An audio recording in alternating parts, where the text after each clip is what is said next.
जो भी दहेज लेता है उसके लोग खिलाफ रहता है। जो आज मीटिंग हुई है उसके खिलाफ हुआ है। हिंदू हो, मुसलमान हो, सिख हो, चाहे कोई भी परिवार का गरीब आदमी है दहेज को लेकर परेशान रहता है, ज़मीन बेचता है। अभी आपने देखा हम लोग जबरदस्त ये इसका हम लोग लेकर चल रहे हैं, प्रचार रोकना चाहिए। रुकने से सबका भला है, बड़े हों छोटो हैं सबका भला है। बच्चियाँ को जो आज बच्चियाँ क्यों मार दी जा रही हैं, पेट में ही मार दी जा रही हैं, ये गलत है। ये कमाई करना ही इनकम नहीं है, खर्च बचाना भी इनकम है।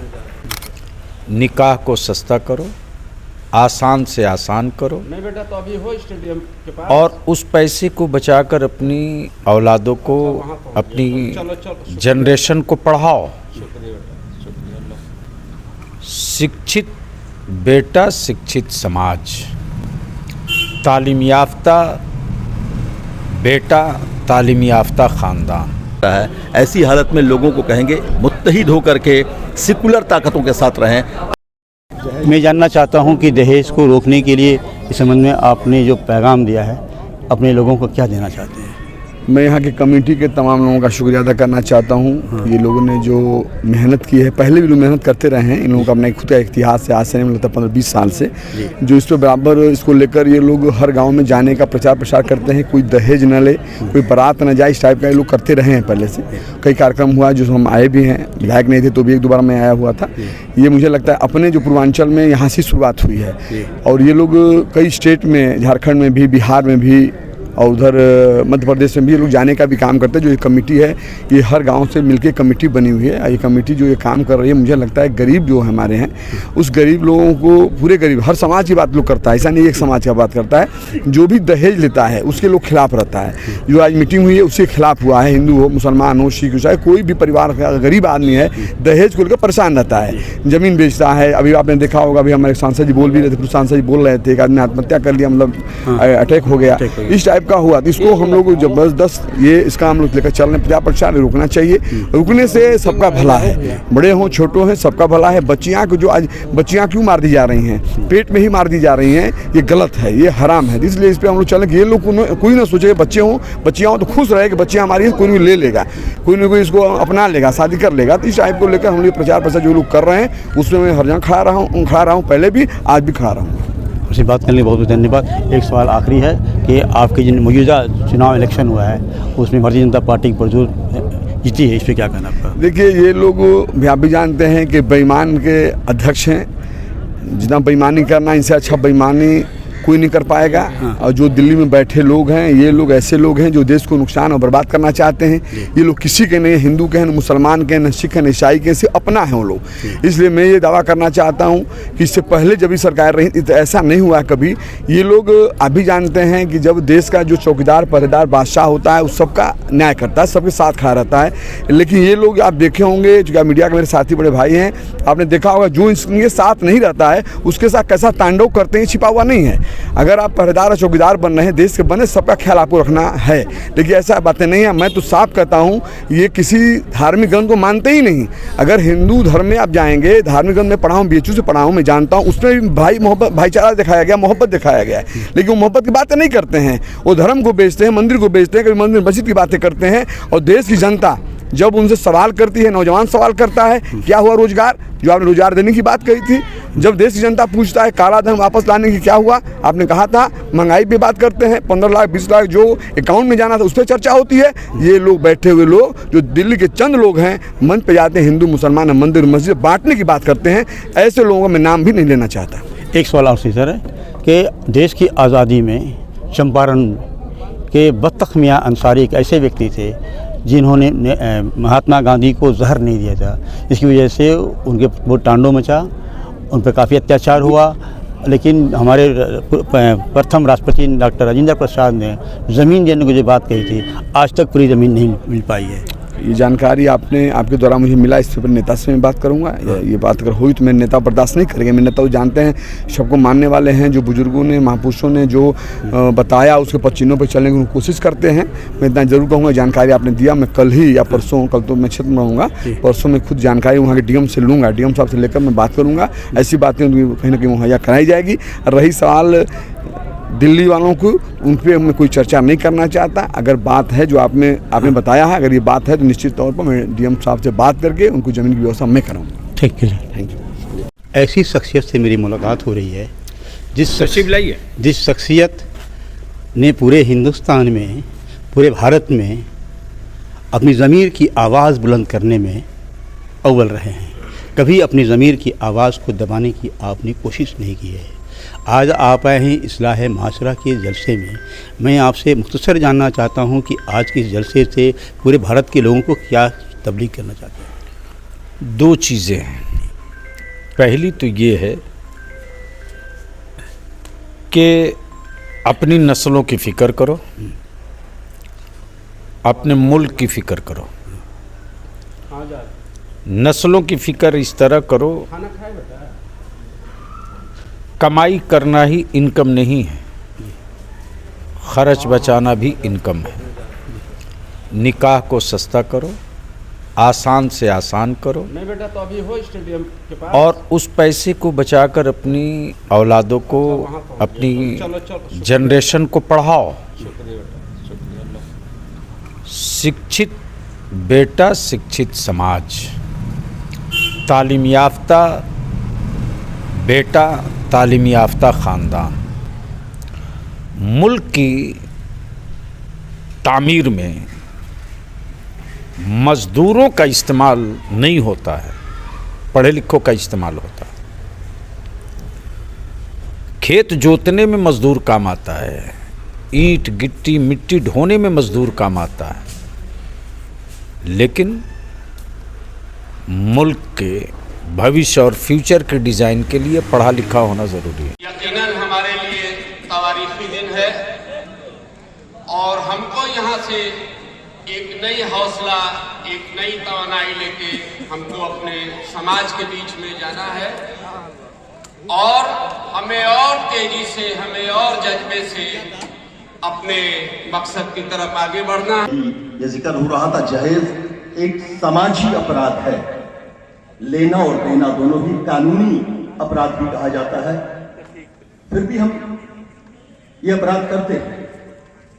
लड़कियों का हक कानूनन हमारे मुल्क के कानून में, शरई तौर पर, इस्लामी तौर पर जो है, उसके अलावा हमारे मुल्क के कानून में अकलियत के अंदर मुसलमानों के बच्चों का, बेटियों का हक हमेशा से रहा।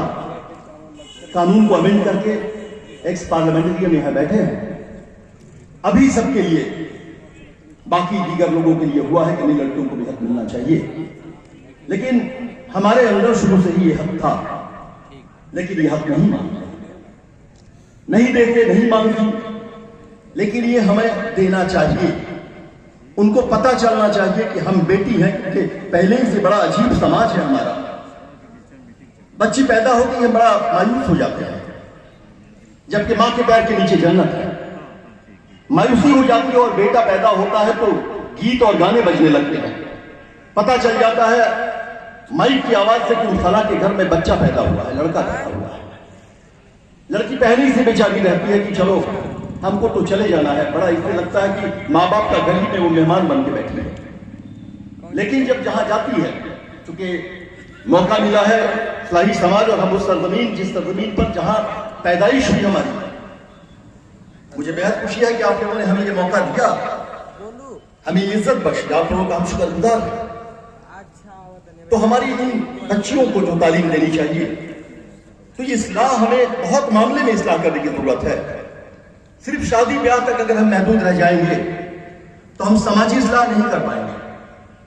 वो इस्लाह की जरूरत है कि हमें, आज बड़ी ये खुशी की बात है कि अभी हमारे बरादरी के, हमारे इस संसार से काफी बच्चे बच्चियां डॉक्टर हो रहे हैं, डॉक्टरेट हो रहे हैं, पायलट हो रहे हैं।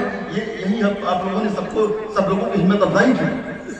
बच्चियों को तालीम मिल रही है, हम तालीम उस तरफ ले जा रहे हैं, तालीमी अदारे हुए हैं, लेकिन जरूरत है लड़कों को, उनको भी तालीम की तरफ ले जाने की।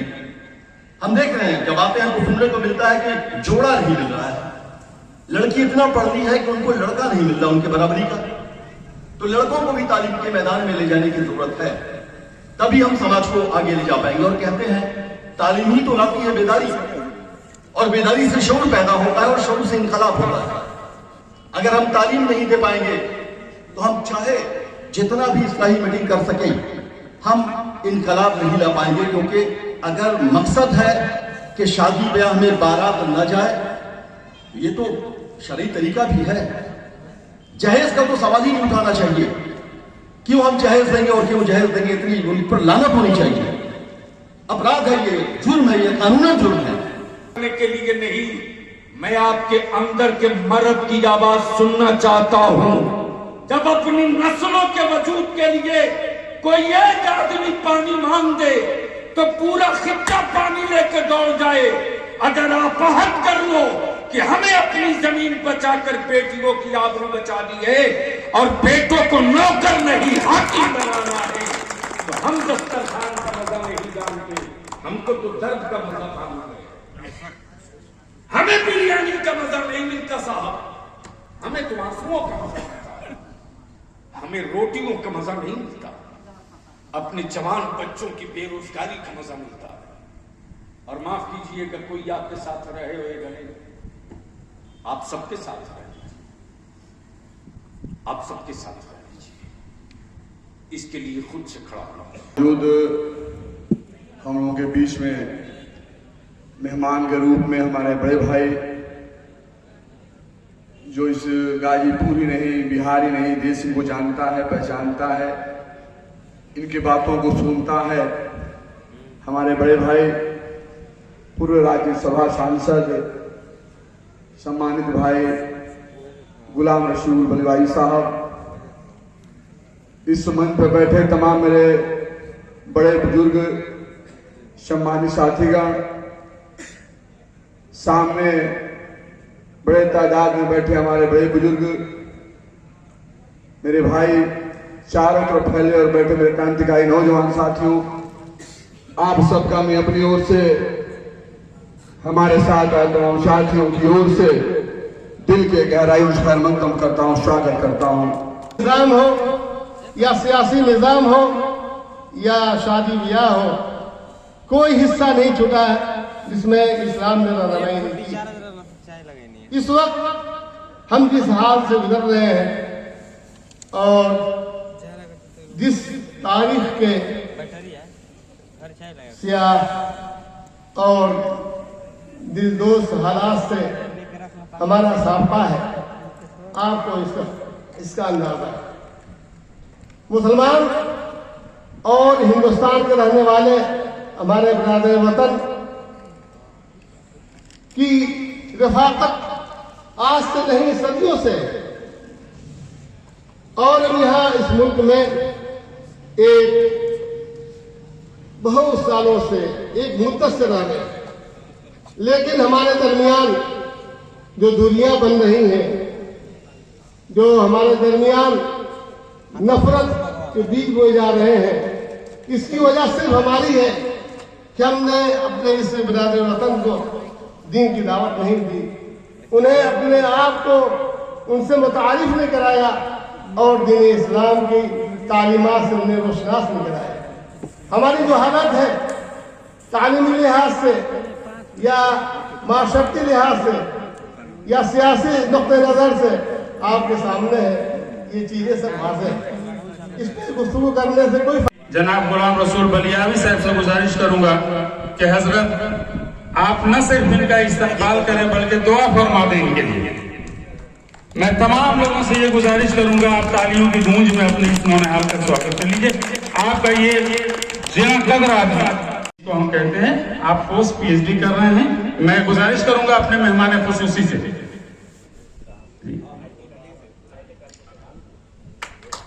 आप आईटी कानपुर में हैं, उनका इस्तकबाल के नए आप बच्चों को दुआओं से नवाज दें। ये वो नौनिहाल हैं जो इंशाअल्लाह कल को आप इस Parsa digital private limited Gurgaon Haryana में असिस्टेंट मैनेजर डाटाबेस पे हैं। जाहिर है सॉफ्टवेयर में आपने काम किया है, सॉफ्टवेयर कंप्यूटर पे आपका कमांड है, और मैं कोशिश करूंगा कि आपको एक ऐसा अर्शी खान के वालिद मोहम्मद इनाम खां बारा, आपने साइकोलॉजी में पीएचडी की है, पीएचडी का थीसिस है एडेप्टेशन ऑफ क्रॉनिक पेन। जाहिर है ये आज का सबसे इम्पोर्टेंट मौजू है कि जब तकलीफ बढ़ती है तो उसका इलाज हम कैसे करते हैं, साइकोलॉजिकल हमारे जहनी तौर पे क्या क्या तासुर आते हैं, उस पर आपने पीएचडी की काबिल मुबारकबाद है वो वालिदैन जिन्होंने मेहनत की है।